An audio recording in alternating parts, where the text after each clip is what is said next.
në mënyrë që ta bëjmë të rubrikë më interesante, mendova të jetë në një qasje reflektuese ndaj realiteti që po ndodh, që të mos komentojmë vetëm të dukshmet për çfarë po ndodh në botë, sepse këtë e bëjnë më së miri lajmet, analistët, po aktualiteti dhe reflektimi të ketë më tepër synim shikimin e të padukshmes. Pra në dritën e shkrimit të shenjtë, të shohim pikërisht motivet pse ndodhin këto që ndodhin sot në botë. E kam darë që në gjykimin tim, po edhe në dritën e shkrimit të shenjtë, lufta nuk ka të fituar. Në Bibël na thuhet që Perëndia është Perëndi i paqes. Edhe na ka thirrur të jemi bijtë e Tij, që do thotë paqebërës. Kështu që për sa kohë trazira, kaos, pasiguri, shkatrim, këto vinë nga tëmetat që ka njeriu si një krijesë e pabindur ndaj vullnetit të krijuesit të tij. Le të fillojmë dhe sot do doja ta fillonim me Europën. Pra në Europë kemi lajmin e largimit të presidentit mësa kryeministrit Viktor Orban, që në fakt ka qenë një kritik prej një kohe të gjatë i Bashkimit Evropian, me idenë se Europa sipas tij nuk ka një leadership, pra nuk ka vendime të drejta sipas tij, pra nuk ka unitet dhe po shkonte në drejtimin e gabuar, sidomos sipas deklaratave të tij me nxitjen dhe fillimin e luftës në Ukrainë kundër Rusisë. Pra sipas tij kjo nuk synonte, pra nuk ishte një përgjigje ndaj agresionit rus, po ai thoshte që janë thjesht interesat e Europës për të përfituar nga kjo luftë. Dhe ka dhënë gjithmonë veton që ta bllokonte ndihmën e dhënë Ukrainës, pra ndihmën në para, sepse kjo do sillte armatosjen dhe vazhdimin e luftës. Ndërkohë që kjo gjithmonë ka qenë me idenë e mos përfshirjes kombit të tij në këtë luftë, por në zgjidhjen e këtij konflikti me anë të dialogut, diplomacisë, për të shkuar në armpushim, paqe dhe unitet midis këtyre shteteve. Pra kjo ishte sipas tij vizioni që Europa duhet kishte, dhe përveç kësaj ai ka qenë kritik dhe për çështjen e emigrantëve, pra hapjen e dyerve, si thua, hapjen e kufive në Europë sipas tij janë shqetësuese dhe nuk mund të vazhdojë kështu.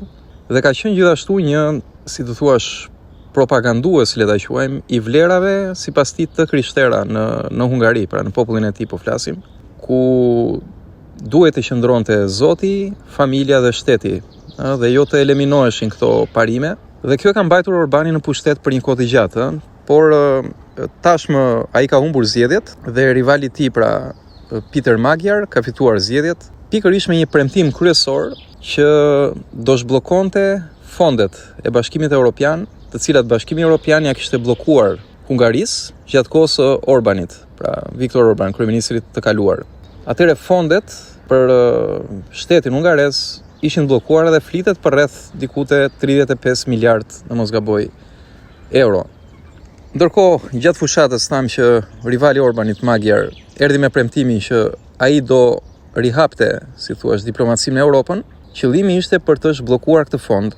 Pati patjetër dhe premtime të tjera, po ky ishte premtimi më i spikatur gjatë kësaj fushate. Kështu që populli hungarez votoi Magyar dhe lavdi Zotit, vullneti i popullit është gjithmonë ai që duhet dëgjuar. Kjo është një vlerë në këtë sistem që është ndërtuar pranë njerëzit, demokracia. Dhe në këtë rast populli ka folur dhe u zgjodh ky kryeministër. Por ç'a ndodh? Ndodh tashmë që ky kryeministër i zgjedhur haset me një qëndrim të papritur nga krerët e Bashkimit Evropian, pra duhet ta themi këtë gjë, sepse në këtë kanal flitet vetëm e vërteta dhe thash që këtu do reflektojmë vetëm për anën e padukshme tashmë, pra lajmet përtej fasadës, lajmet përtej PR-it, por ç'a ndodh në të vërtetë po e trajtojmë në terma shumë popullor dhe thjesht që t'i kuptojnë të gjithë. Ndodh që pra fiton ky kryeministër i ri, Magyar, dhe i thotë, "Ok, unë tani fitova, më jepni fondet." Dhe Europa thotë, "Dakord, do t'i japim, por prit se ka disa kushte." Platformë 20 ca pika, rreth 27 pika, që janë dhe kushtet për të marrë këtë fondin. Dhe ky tani kryeministri përgjigjet, "Po ne nuk ram dakord kështu." Thotë që më premtuat që do ftoja zgjedhjet dhe do më levroni të fondin direkt. Sepse situata është e vështirë, ekonomia është në krizë, në vështirësi, për mungesën e këtij fondi, sepse janë projekte që duhen financuar. Europa i thotë, "Jo, është kjo lista." Dhe në listë tani përfshihet edhe 90 miliard euro që Ukraina kërkon të zhbllokojë, Bashkimi Evropian kërkon të zhbllokojë për të financuar armatimin e Ukrainës, për të përshkallëzuar luftën kundrejt Rusisë, pra luftën që po ndodh aty për 5 vitesh tashmë. Jemi në vitin në ditën e 1500 ditë luftime. Dhe pik pas pike, kush pas kushti, përmendeshin dhe çështje për shembull për emigracionin që duhet të hapen kufit e të tjera. Dhe kjo tani ka sjell një lloj përplasje edhe me kryeministrin e ri dhe Bashkimin Evropian, domethënë. Pra, kryeministri i ri Magyar ka dalë nëpër media është parë që raportohet që është dalë kundra dhe nuk pranon sipas tij që të përdoret. Pra, shohim të dashur miq, pse i themi këto, domethënë, është më tepër për ata që i vendosin shpresat tek njerëzit, tek politika dhe i beson lajmeve.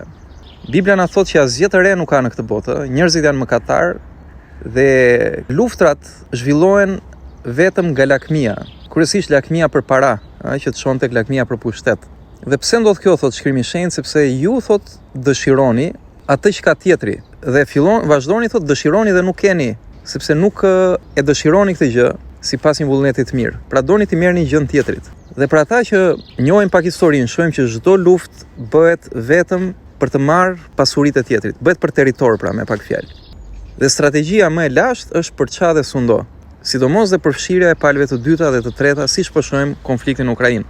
Dhe Hungaria, të paktën në gjykimin tim, ka qenë një popull që i ka qëndruar besnik parimeve të veta dhe interesit të popullit të tij. Por shohim në krau tjetër një bashkësi, pra një organizat, siç është Bashkimi Evropian, që ka një tjetër agjend, ka agjendën globaliste, pra që nuk duhet të jetë kështu, sipas tyre. Duhet që të gjithë të bashkohemi dhe të bindemi çdo gjë që ne vendosim. Por këtu ka një problem parimor, po flasim gjithmonë, dhe po flasim këtu për çështjen e demokracisë, nuk po flasim për çështje biblike. Problemi është që demokraci vendos populli, nuk vendos organizata.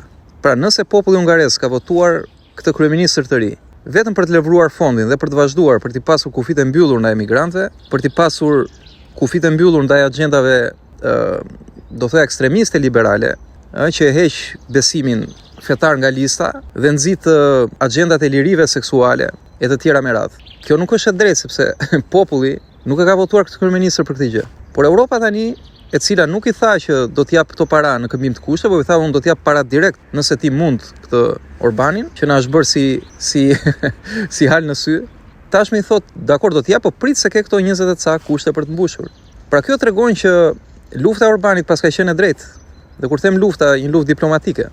Edhe ai është përpjekur për paqe dhe shon Europa duhet i rikthehet rolit që ta zgjidhë këtë konflikt, jo të lëvroj 90 miliard euro për ta çuar konfliktin në një shkallë më të lartë që të vdesin më shumë njerëz. Kështu që tani shohim të përplasje edhe me kryeministrin e ri dhe shohim se sa shpenzim kohe.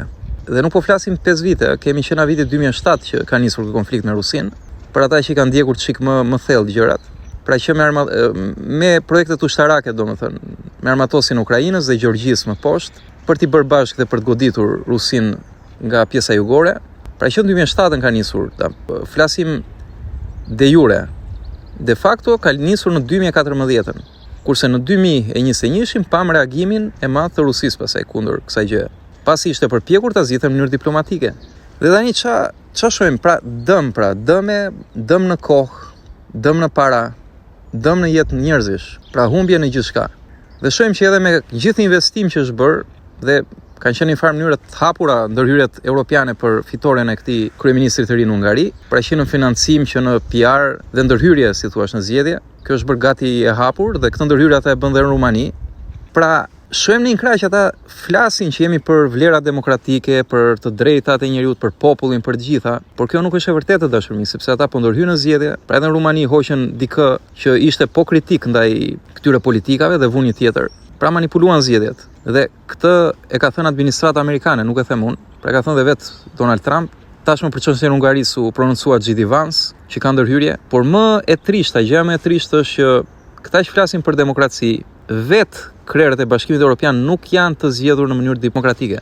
Pra nuk i ka zgjedhur populli këta përfaqësues të kësaj organizate, sepse në masë të gjerë dhe lavdi Zotit populli është kundra këtyre agjendave ekstremiste liberale që shkatrojnë familjen, shkatrojnë sovranitetet e shteteve dhe godasin besimin në Zot deri në masën siç e ka goditur te ne Enver Hoxha. Pra duhet ta them të me keqardhje, kjo është e vërteta. Edhe përsëris që nuk shërohemi pa vënë gishtin në plag. Përkundrazi plaga mund të na hapet si tumor, si kancer, dhe themi ore, po si ka mundësi këta që flasin për demokraci, pse nuk po shoh demokraciun? Por nuk po sheh sepse drejtuesit e Bashkimit Evropian nuk janë të zgjedhur nga populli, po të financuar nga të tjerë njerëz që kanë interesat e tyre dhe nuk do dalim të themi kush janë këta njerëz, më the thash, po mund të them vetëm diçka, mos të harrojmë dosjen Epstein. Kaq di them. Dhe po them dhe vetëm një email nga dosja Epstein që tha financoni tek Ukraina se do jetë një investim shumë fitiprurës, pra në luftën në Ukrainë. Ja kaq mund të them dhe s'kam ç'a them tjetër, domethënë. Kjo është gjithë ideja. Dhe nuk do doja të zgjatesha te Europa, por më kujtojnë fjalët e Atë Gjergj Fishtës. Fishta, një intelektual, patriot i flakët, dhe besoj nuk ka njeri ta mohoj atë dashurinë e Gjergj Fishtës, por edhe një besimtar. Pra ka qenë një prift katolik, pra franceskan, i urdhrit franceskan. Dhe ky njeri që ishte kaq i përulur, njëkohësisht ishte edhe kaq i zjarrt ndaj çështjeve patriotike dhe kur themi patriotizëm, vjen nga fjala latine dhe është koncept biblik patriotizmi. Nga fjala patria, që do thot pader, do thon atë, që do thot Zoti ka krijuar shtetet, ati është Perëndia ynë. Dhe na thërret i duam shtetet tona sepse aty na ka sjell Zoti, aty na ka lindur. Pra zhvullneti i Zotit ta duash shtetin tënd. Kur do shtetin tënd, do familjen tënde, dhe kështu zhvillohet shoqëria.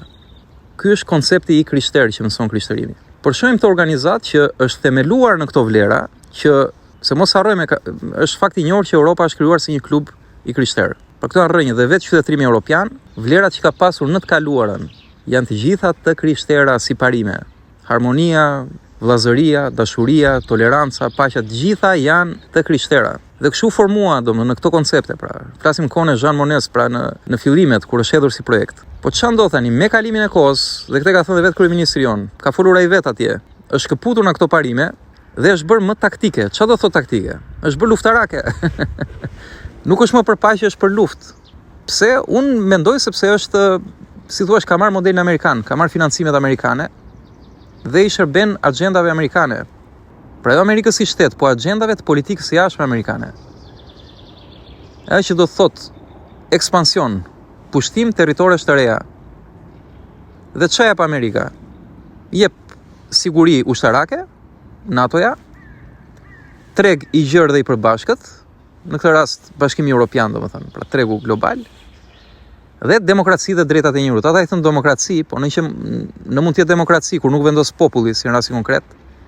Atëherë ç'a demokraci është kjo? Është thjesht një ambalazh, pra një reklam. Nuk është demokraci. Është liberalizëm ekstrem për të shkatruar vlerat e krishtera. Dashurim për Zotin, dashurim për atë dheun, dashurim për familjen. Prandaj ka ndodhur gjithë këto, domethënë, financime në këto organizata si LGBT+, transgenderat, e të tjera, janë të gjitha për këtë që njeriu të humbasi këtë identitet, që për ne të krishterë identiteti që ka dhënë Zoti dhe ka thirrur. Vetë Nën Tereza thoshe, në do të ndryshosh botën, shko dhe duaj familjen tënde. Pra pse thoshe, këto janë vlerat, pra, që është themeluar dhe Europa. Por që fatkeqësisht ka dalë dhe Gjergj Fishta. Tani unë kam një etik të tillë që nuk mund t'i përdor këto fjalë, por po them fjalën lavire, pra kështu ka quajtur Europën. Pra që e dredh.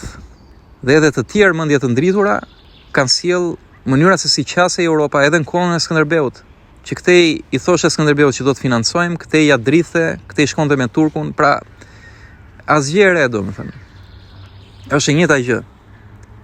Dhe s'është nevoja të zgjatem akoma, po mjafton vetëm bombën e fundit që Europa ka bërë me Shqipërinë, me shqiptarët më sakt, ku e tregoi veten me burgosjen e Hashim Thachit dhe ish krerëve të UÇK-s. Tani kjo është minimalisht turp. Domethënë është turp, është tradhti. Është tradhti që se mos thuhen se është gjykata aty çfarë flasin, domethënë Bashkimi Evropian është kjo organizat që krerët nuk i ka të zgjedhur nga populli dhe i shërben agjendave të caktuara. Që lozin me botën këto agjenda, pra këta njerëz që kontrollojnë këto institucione, siç lozin shah. Që vën baste dhe siç pam të dosja Epstein, le të flasim i luftë në Ukrainë se do fitojmë shumë para. Pra është turp dhe tradhti, është hipokrizi, dhe më lejoni ta them është ligësi kjo që ka bërë Europa dhe po bën me shqiptarët. Unë kështu e shoh, nuk duhet kalojnë në ekstrem, po kur mora vesh burgosin atë Shim Thaçit dhe ish krerëve të USHK-s, mua më dha ndjesia e një thike pas shpine, domethënë. Është e pa drejt ajo që është bërë atje. Është e pa drejt. Unë mbaj mend që fëmijë në vitin 98, dyndjen e vëllezërve dhe motrave në Kosova, domethënë lotët e tyre, klithmat e tyre, kemi strehuar vetë familje në shtëpinë tonë në ato kushte modeste që kishim. Shqiptarët që nuk kishin për vete të hanin e ndanin bukën me këta vëllezër të Kosovës dhe ushtri, nëse mund të quhen ushtri UÇK-ja, ishte çeta, ishin ato çeta ku kishte shumë njerëz dhe nuk kishte armë, kishte dëshirë për të mbrojtur tokën, familjet, po nuk kishte armatim. Dhe këto fshatra të vogla luftonin me këtë bajlos të madh, këta terroristë të anës serbe, që nuk vlen as përmendin çfarë masakrash kanë bërë aty, dhe Europa tani këta që mbronin shtëpitë e tyre i fut në burg. E po çfarë duhet të themi për këtë ne, domethënë? Çfarë të thuash, më domethënë? Gjithsesi, jo vetëm që i fut në burg këta, po edhe në të kaluarën dolën zëra apo kjo gjykat që shqiptarët me demek pas kanë hapur spitale dhe shisnin organe, domethënë, bënin trafiqe e gjëra. Nam që e kemi tani, e kemi këtë nam, pra edhe kanë shpifur, domethënë. Pra troç muhabetit, një fjalë e kanunit të Lek Dugajinit thot mos lëpi atje ku pështyn, domethënë. Këta e pështyn Serbin, tani e lëpin Serbin, domethënë. Këtë bëjnë europianët, domethënë. Kështu që mirë ata që mbajnë shpresat të kjo, dhe unë nuk po them që Shqipëria bën gabim që ka aspirim të futet në këtë organizat, por do ndalem që do them edhe aty disa pjesë që media nuk i jep, para nga dokumenta zyrtare se si funksionon dhe financimi. Se shqiptarë po futen për para normalisht, pra përfitojnë fonde, po ne po shohim që edhe në Hungari ata si japin fondet pa të vënë kushte që ti të bësh vegël e tyre, pra të financosh luftën, të futesh popullin tënd në luftë, të hapësh kufit për emigrantët e tilla gjëra don. Pra, çfarë thuash? Orban thoshte që nuk ka leadership aty. Pra i thosha nuk ka burra atje. Dhe po e bëjt ilustrim thjesht për treguar që Europa është shumë e luhatshme në të gjitha këto gjëra që po bën. Dhe shohim që lider kryesor ka një grua, këtë Ursulën, që është zgjedhur pa u votuar, duhet ta përsëris, nuk e ka votuar njëri atë. Dhe krye diplomate ka një tjetër, një Kaja Kallas. Dhe nëse Ursula von der Leyen ka një formim të mirë akademik, pra ka qenë mësuese matematike në mos gaboj etj. Kjo tjetra, kjo është, unë nuk e di domethënë, krye diplomate pa e votuar në mënyrë jo demokratike. Dhe dini çka ka thënë për luftën kur nisi lufta në Iran dhe u kryen gjithë ato vrasje aty. Dëme po flasim. Ajo është cituar, pra është raportuar në media, që ka thënë që lufta është si një marrëdhënie dashurie. Është e lehtë të futesh, po është e vështirë të dalësh. Tani po qeshim se që mos qajmë, domethënë. Pra shikoni çka kryet diplomacie, domethënë, ku ka përfunduar Europa, domethënë. Pra e kuptoni, aty vriten njerëz, kurse këta bëjnë dallavere, domethënë është diplomaci jo në nivelin 0, po është minus. Po si po marr vetëm ato predhat që rantin në shkollë vajzash atje në Iran, vdiqën 200 vajza të pafajshme, të vogla, të mitura. Kurse kjo thotë lufta si marrëdhënie dashurie, e lehtë të hysh dhe e vështirë të dalësh. Pra ç'a mund të themi këtu ne? Ç'a mund të themi dhe vazhdon? Takon këtë sekretarin e përgjithshëm amerikan Marco Rubio dhe i thotë që pse nuk futesh ti në luftë thotë në Ukrainë? Duhet të futesh direkt domethënë dhe të godasësh direkt Rusin. Krye diplomate, ha? Nuk dua të gjykoj njeriu, domethënë Zoti të më shirojë të gjithë dhe i sjellt, si thua, të ruajt Perëndia mend te kokës kur themi ne shqiptarët. Çështja është që të hedhim dritë e fenomeni, pra ku kemi përfunduar, domethënë. Ku kemi përfunduar? Dhe di çfarë i tha ky Rubio? Ai u çudit, domethënë. Sekretari i Shtetit amerikan i tha, "Do lufti?" i tha, "Futu vetë," i tha. Po e them me fjalë të thjeshta. Pra këto gra të dashur miq, vëllezër dhe motra, dhe gratë janë motrat tona, janë nënat tona, unë i respektoj dhe i dua gratë, nuk kam asgjë kundra, po e kam fjalën në situata kaq të vështira. Shikon çfarë grash qeverisin Europën. Atë çfarë niveli domethënë. Pra çfarë thua? Pra çfarë do të thoja që tani po bën një NATO numër 2 atje në Europë. Po thonë me që Amerika nuk na përkraneve NATO-ja, që është 80% i NATO-s është Amerika, po bëjmë dhe ne NATO-n ton. Edhe pan takimin e Zelenskit me kancelarin gjerman, pra po bëjmë NATO-n ton, do t'i japim 90 miliard euro dhe vazhdojmë të luftën. Dhe çfarë vlen për të përmendur është që fjalët e sekretarit amerikan tha që këto deklarata nuk janë normale. Pra kur e thot ai, pra që përfaqësonin shtet që ka kaq shumë përvojë me luftrat dhe me diplomacinë, thotë që këto deklarata nuk janë normale. Dhe unë bashkohem me këtë deklaratë të tij sekretari amerikan që këto gra nuk dinë ç'është lufta. Pra nuk e kuptojnë ndoshta që është e vërtet, domethënë vriten njerëz aty, nuk është Instagram, nuk është TikTok, domethënë pra të bien predha, të bien dron, të bien bomba, vriten njerëzit, e kuptoni, është e vërtet lufta. Dhe kanë harruar më duket se ç'a është lufta. Dhe bëjnë poezi, thotë, si marrëdhënie dashurie lufta, thotë, e kupton? Me gjakun e bijve dhe të bijave të nënave që vriten, Ja, kjo është, këtu kemi arritur dhe paralel prej kapriçove të tyre fusin dhe në burg burra si Hashim Thaçi dhe krerët e UÇK-s që mbronin familjet e tyre. Pra Bashkimi Evropian që do ta përsërisë si ka nisur, si një klub i krishterë që thoshte dashuria për Zotin, dashuria për atë dheun, dashuria për familjen. Tani ka kaluar luftë, emigrant dhe LGBT. Pra këto janë shkatro shtetin, shkatro familjen, të ketë një mix, domethënë total, pra një globalizëm të kudo. Kjo është një epokë e re. Çfarë themi vëllezër, Zoti është i madh dhe Zoti, unë do thoya, nuk do thoya i gjykon se po i gjykon. Dhe në këto trazira shpresa ime është që diçka do dali, se Perëndia është në kontroll. Por këta po bëjnë marrëzi dhe po marrin me qaf jetë njerëzish, domethënë. Dhe po shkatrojnë këto tre shtylla, besimin, familjen dhe shtetet. Këtë duhet ta përsëris. Dhe nuk po shkoj më larg, por kthehemi te Shqipëria jonë e dashur, që jo më larg se disa muaj aprovoi me ligj në parlament martesat gay dhe të transvestitëve. Pra ky, të dashur vëllezër dhe motra, ju që jeni besimtar, po edhe jo besimtar, domethënë. Ky është ligjërim i mëkatit. Dhe mos u çudis që në të ardhmen do avancoj dhe agenda e pedofilisë. Mos harrojmë në Holland ka qenë një parti e pedofilëve, domethënë zgjidheshin në parlament për të përfaqësuar të drejtat e pedofilëve.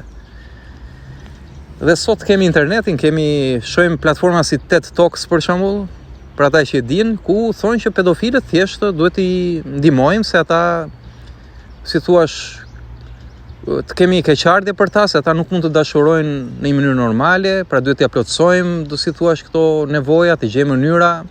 Domethënë nxas goja, kthehemi prapë te Epsteini, pra këtë duan të bëjnë domethënë. Kjo është Bibla shkruan qartë, thot mos u gënjeni, asnjë homoseksual thot nuk hyn në mbretërinë e Perëndis. Këtë thot Bibla. E dini pse? Sepse është mëkat dhe mëkati nuk hyn në parajs. Pra nuk lindim gay sipas shkrimit të shenjtë, siç thon këta ideolog që duan shkatrojnë familjen, shtetet dhe besimin. Ne lindim mëkatar sipas shkrimit të shenjtë dhe na mëkati lindin deformime psikike, që shojnë edhe në deformime hormonale, të karakterit, të identitetit, e kështu me radhë. Dhe këtë e thonë mjek të specializuar. Kam ndjekur një deklarata të një mjeku në Londër, që kam mbi 20 vite që punon vetëm me këto kategori njerëzish. Dhe thot janë të gjitha çështje psiqike.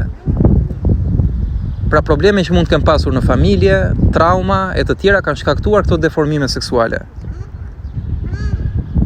Po që mos zgjatem në këto gjëra, edhe ateistët, ka ateist që thonë që marrëdhëniet burr me burr, grua me grua, e lëri pasaj këto transgjinore deri te fëmijët janë kundra natyrës, thonë, janë kundra natyrës. Dhe po dalim prapë te urtësia e shkrimit të shenjtë të Bibël, kur thotë vetë natyra tregon ligjet e saj si vepër e krijimit të krijuesit ton, Perëndis.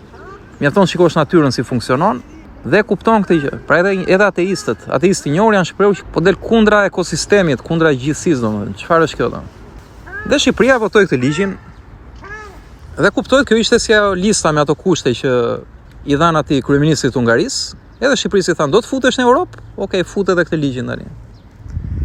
Si shumë ligje të tjera, domethënë. Dhe shqiptarët, siç besuan rumunët, siç besojnë dhe hungarezët, bullgarët e të tjera, shpresojnë që do hyjnë aty dhe do begatohen, domethënë. Do i ndryshojë jeta nga Bashkimi Evropian. Miq të dashur, nuk do të bëj as optimistin, as pesimistin. Dua të flas thjesht realitetin siç është. Ndryshimi fillon nga vetja. Këtë mëson dhe Shkrimi i Shenjtë. Fillon brenda nesh. Askush nga këto shtete të huaja, përfshi këto organizata që nuk janë demokratikisht të zgjedhura, nuk të do të mirën, domethënë. Thjesht i duhesh. Pra nëse ata s'po të fusin te kjo organizat, tregon se tani për tani nuk po i duhesh. Me gjithë ato halle që ke ti. Po në moment që do i duhesh, atëherë do të marrin, sepse i duhesh, duan të të shfrytëzojnë. Si Ukraina që përmendëm që i duhen për ushtar, për mercenar. Dhe ndërkohë i thonë nuk na duhesh të na futesh tu brenda, domethënë. Thjesht na duhesh si jashtëmi, që ta kemi luftën larg pragut të shtëpisë tonë, po lufto ti për ne.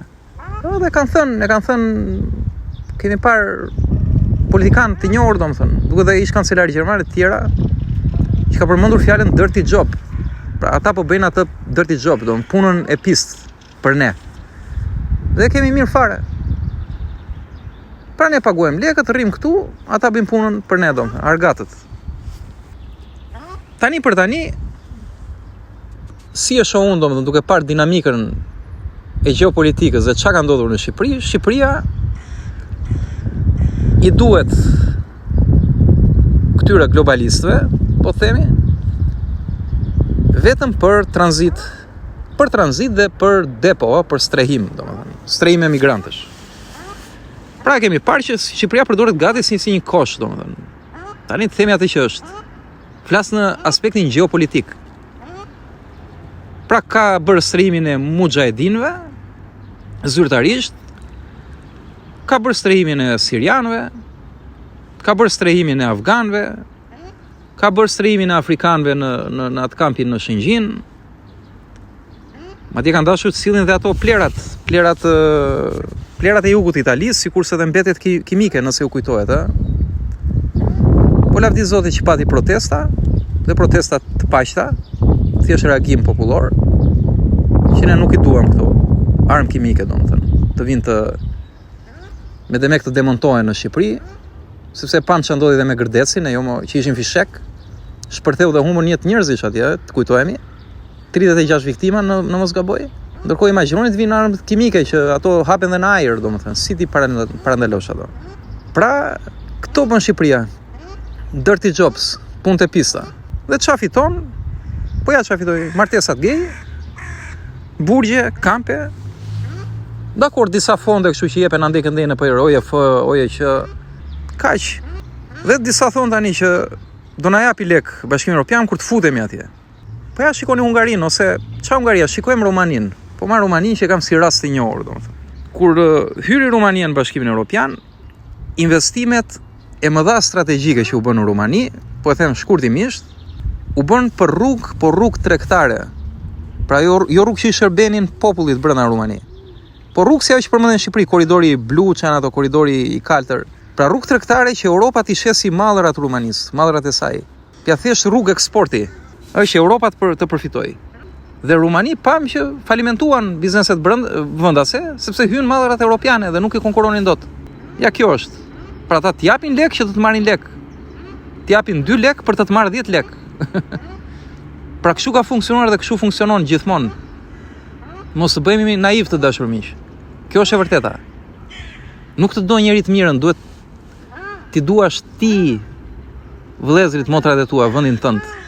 Mos presësh të dojë Europa më shumë se shqiptarin. Dhe problemi në ky është që ne nuk duam njëri tjetrin. Ne të përçar me njëri tjetrin dhe jemi të lehtë tani, dhe ai të përdor si kosh. Të thot prit s'po të fus. Kur të fus atëherë kur të kem lekët gati të bëj to rrugët, që të shes mallrat edhe kaq. Dhe mos harrojmë çfarë ndodhi shteteve si Italia, Greqia, si u zhvlerësua komplet lireta, u rritën çmimet, humbën vendet e punës në Itali dhe në Greqi. Tani qa Shqipëria me lekun, do i rezistoj Shqipëria kësaj hapje? Nuk e dim, po që dim që ka ndodhur në Rumani dhe tham që janë investuar kryesisht në rrugë tregtare. Pra investime strategjike aty. Që Europa të shesi mallrat, të fusi mallrat e saj në Rumani dhe kaq. Dhe aq më tepër tani, pra nëse Shqipëria futet tani afër dhe luftrat nuk kanë mbaruar, kjo mund të jetë më me rrezik sepse do i duash vetëm për luftën, siç po ndodh me Hungarinë.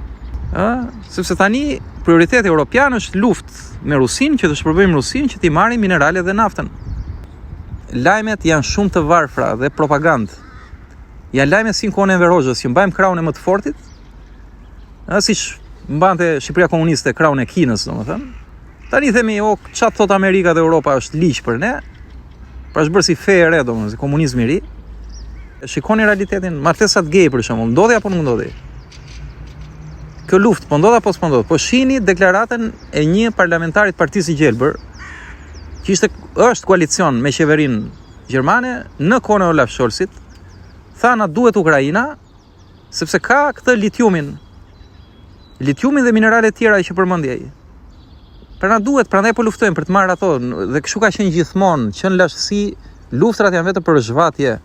Janë investime, siç thoshte Epsteini, për të marrë këto minerale, për t'i shitur BlackRock-ut e zëm, BlackRock-u pastaj përpunoni çon andej këndej, bëhen armët cilin më shumë lufta më shumë para. Kështu ka qenë, kështu do jetë. Kështu është paktën. Dhe ne dim që në politik mund të flitet për moral, por shumë pak ka moral. Po të pak ti thot, okay, po më vëti këto kushte mua, po të vëdhe unë kushtin zirë nga burgu, ata që ke burgosur pa drejtësi, Hashim Thacin dhe i shkretu UÇK-s.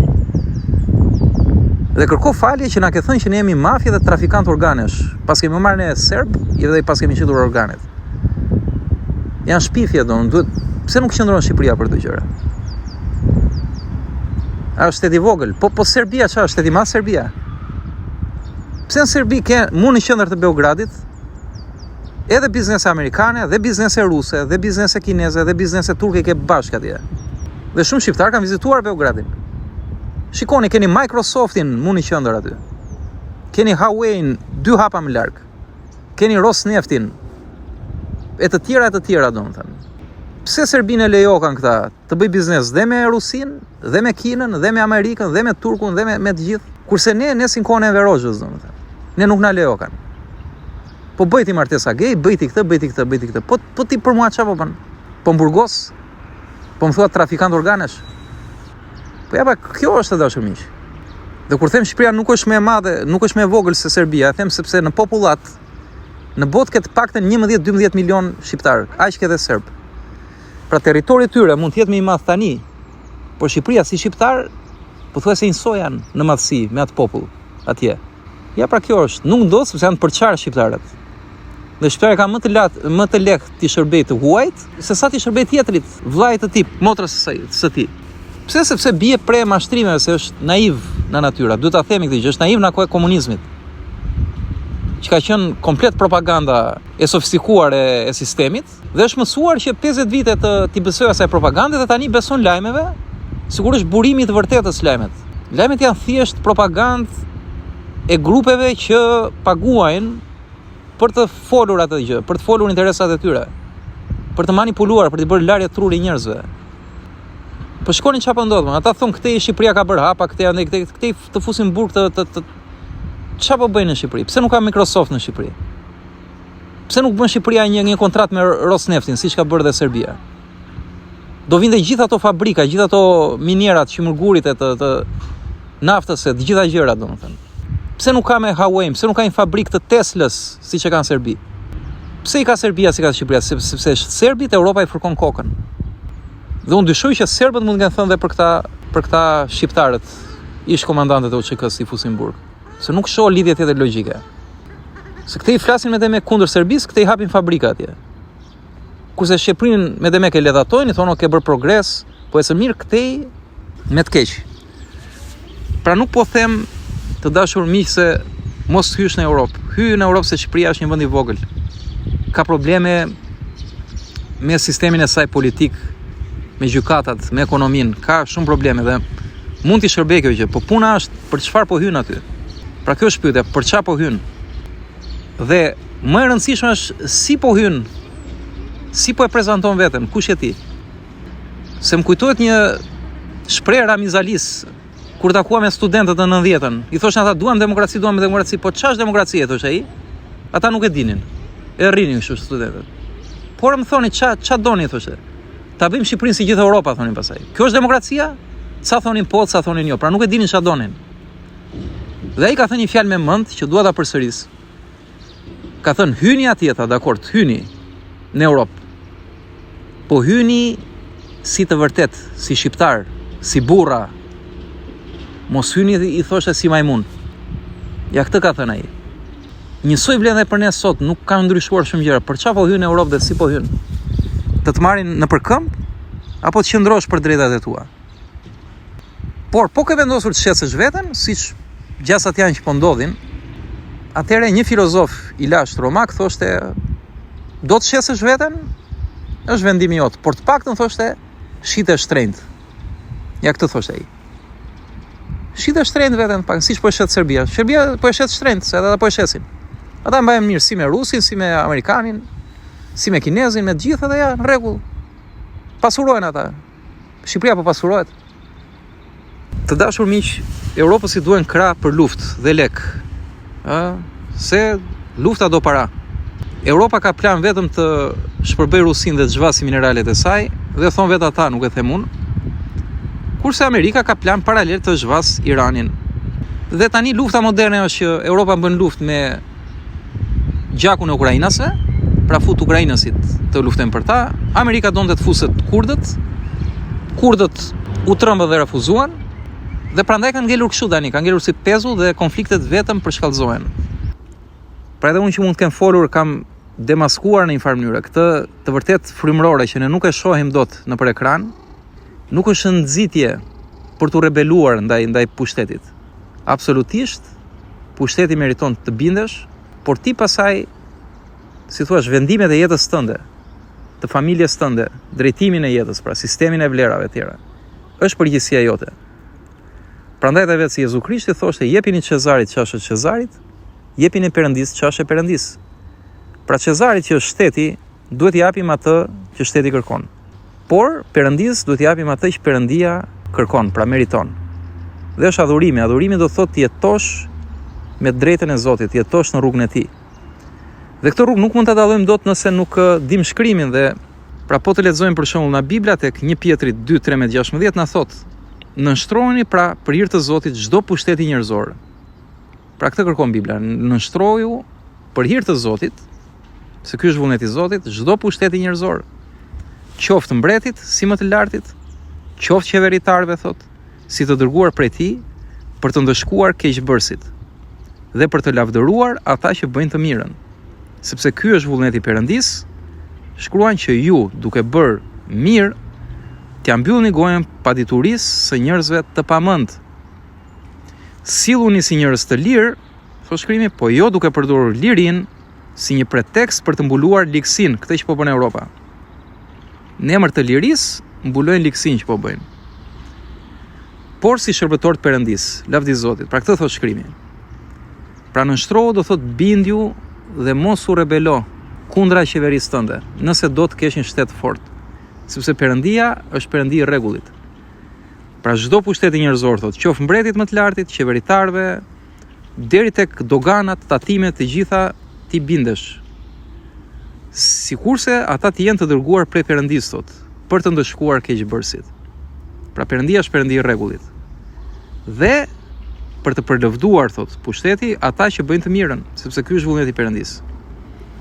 Dhe ju thotë shkrimi, nëse doni të ecni rrugën e Zotit, pra ky është mesazh edhe për ata që nuk njohin Biblën dhe nuk besojnë. Ju duke bërë mirë thotë, t'ja mbyllni gojën paditurisë së njerëzve të pamend.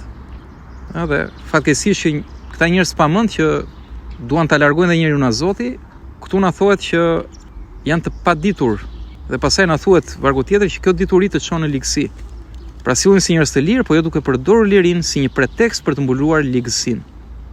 Apo si shërbëtor të Perëndis. Pra njerëzit vlen të jenë të vetëdijshëm dhe këtë vetëdije na jep e vërteta, na jep fjala e Zotit.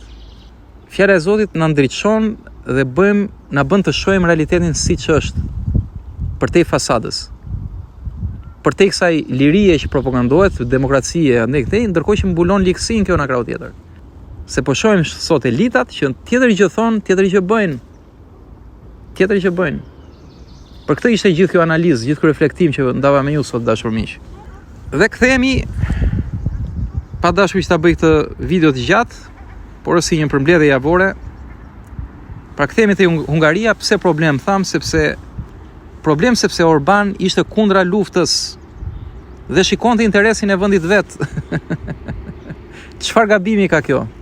Të punosh për paqe, të luftosh për paqe dhe për mbrojtjen dhe të drejtat e popullit tënd që të ka votuar. Populli nuk do luftë. Kurse ndërkohë në Hungari po bëja ajo që tham edhe në Beograd. Pra kishte edhe biznese kineze, biznese amerikane, biznese arabe, bashk. Kurse në krau tjetër shohim të organizatë që ishte kundra kësaj. Pra që thot ati, s'më intereson që ti ishe interesin tënd. Duhet shkosh interesin ton. Se ne të heqim dhe bëmi tjetër. Vun këtë tjetrin, dakord i tha ky, parat që po i mbanit ati mi jepni që mi premtuat, tha i thamë, po jo se ke sa kushte. Apo ne nuk folëm kështu, tha i dhe unë këto kushte nuk lëvëtsoj. Prap tani ngelën matë. Dhe të shohim si do e zgjidhin. Shqipëria që thamë, emigrantët, rritje çmimesh, pastrim parash dhe pret para prej Bashkimit Evropian që do bëhen rrugë, po këto rrugë do jenë korridore për të shitur mallat europiane në Shqipëri. Pra prap tranzit do ngelesh, nëse Shqipëria nuk e ndërton vetë vendin e tij. Pra çfarë duhet të ndodhe ti ndërtosh vetë vlerat në vendin tënd. Ti bindesh pushtetarëve, të bësh të mirën, mos lodhesh duke bërë smirën.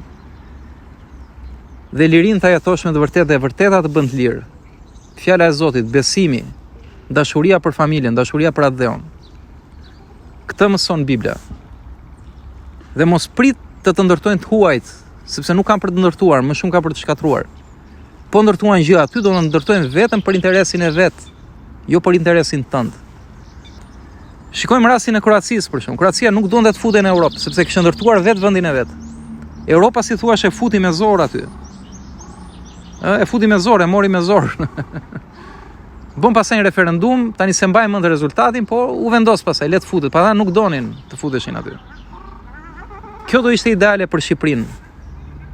Dhe mos harrojmë që edhe Kroacia është një tokë i lire. Edhe ne i lirë në territor të paktë.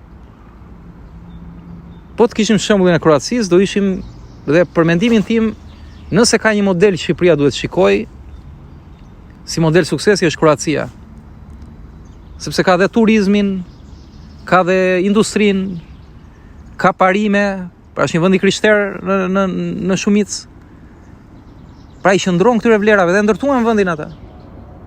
Nuk ka kaos, i binden, i nderojnë pushtetarët, qeveritarët, i binden. Pra në mas të gjërë kroatët janë një shembull për të ndjekur. Dhe nuk e ka larg Shqipëria Kroacinë. Dhe mund ta ndërtonte vendin siç e ndërtoi Kroacia dhe ashtu po të i erdhi Europa Kroacisë. Pastaj i mori me zor, hajde, ata thonin jo, nuk duam. Çi duaj Europa atyre? Kur i kishin vetë gjërat, i kishin dalë vetë zot tokës së tyre. Ndërsa ne duam, por s'po na fusin, se ende nuk jemi për njëri tjetrin. Dhe s'kemi çfarë t'i ofrojmë Europës veç se tranzit. Edhe kampe refugjatësh, apo tokë për ndërtime me parat dyshimta që përfliten. Dhe po shkojmë drejt fundit për të thënë një histori që duhet ta ndaja. Në Rumani kur u ndryshua sistemi, jepet historia e një fshati ku djali, babai, mamaja po shikonin televizorin dhe sapo pan lajmet, fjalimet e politikanëve të rinj për Europën, për lirinë, për të gjitha këto që po flasin demokracinë me radh, siç e kemi pasur edhe ne gjatë viteve 90. Na thuhet që babai çohet, fik televizorin dhe thotë djalë, ja marrim kazmën dhe lopatën, punojmë tokën se këta që kanë që të gjithë të çmendur. Ja, kjo është, dashur miq.